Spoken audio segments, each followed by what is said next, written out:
Hey there movie fans, it's your boy Pedro Pablo, and today we're talking about Dr. Sleep.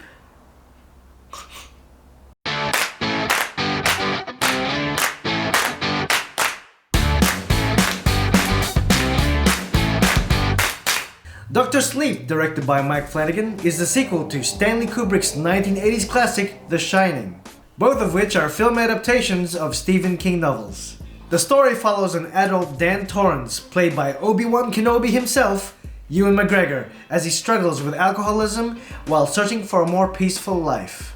He's got a pretty messed up past from the events that took place in his childhood at the Overlook Hotel, so understandably, he's trying to put all of that behind him.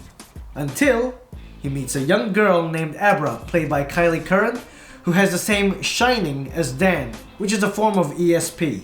And they learn that there's a sinister group led by the talented and beautiful Rebecca Ferguson who hunt down and kill people with the shining.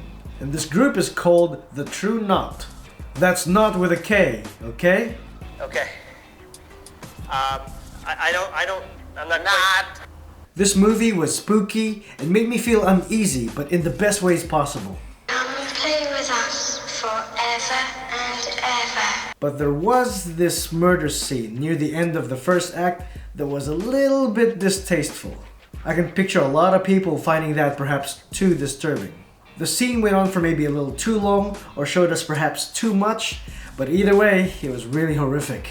So much of this film was fan service done right, but as soon as we get into that third act, it does delve into some murky waters. As soon as we return to the Overlook Hotel, we get into some familiar territory. A lot of it was shot and executed really well, but some scenes I felt was just pandering to the audience. Pandering, not panda-ring. Who's in charge of the graphics here? And as soon as the bad fan service happens, that's when I feel the full weight of this film's 2 hour and 30-minute runtime.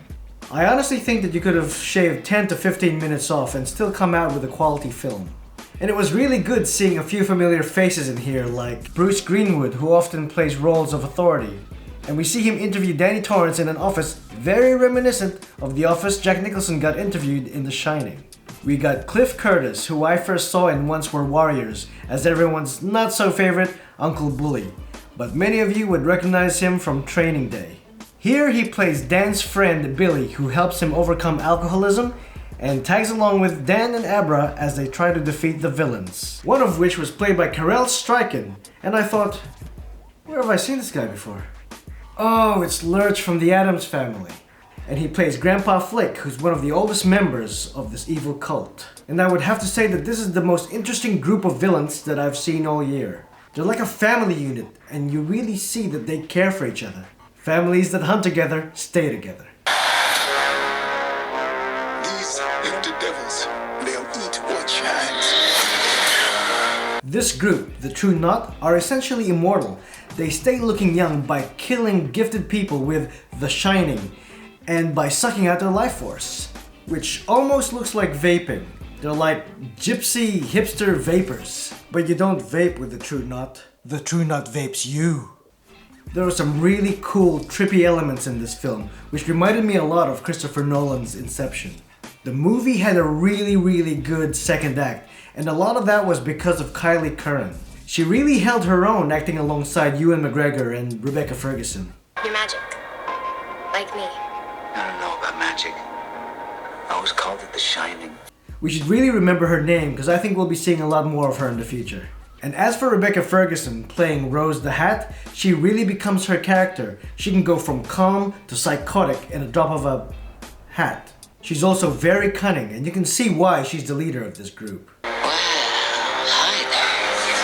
Where Ewan McGregor's Danny Torrance is in this movie, I feel is a logical evolution from where we last saw him as a traumatized child. Seeing Ewan all messed up from drugs and alcohol in this movie reminded me of his performance from Trainspotting. No scary baby in the ceiling this time, thank God. I think Ewan's performance throughout this movie was very solid, and you really believe that this is Jack Torrance's son. Now before I share my final thoughts, here's a quick reminder to click like, share, subscribe, and turn on your notifications to get weekly reviews from yours truly. And now for my final thoughts. Starting off with the cons, we've got a distasteful murder scene Some parts felt like it was pandering to the audience, and because of that, the movie felt a little bit long. And as for the pros, it was really captivating, my eyes were glued to the screen, had really compelling antagonists, and a worthy sequel to The Shining. So overall, I thought this movie was going to be the kind of sequel that rides the coattails of its predecessor, but it doesn't. It's more than that. Sure, it fumbles near the end, but overall, it was a really solid movie, and I actually can't wait to see it again. Whether you agree with me or disagree with me, it's all good, because all film is art and all art is subjective. Let's just make sure to disagree respectfully. Because after all, we are all part of the same team, so let's be movie fans together. So, have you seen Dr. Sleep yet? If so, tell me your spoiler-free thoughts down below. And while you're there, you may as well tell me, what should I review next? And who am I, you ask? I'm Peter Pablo. Bye for now.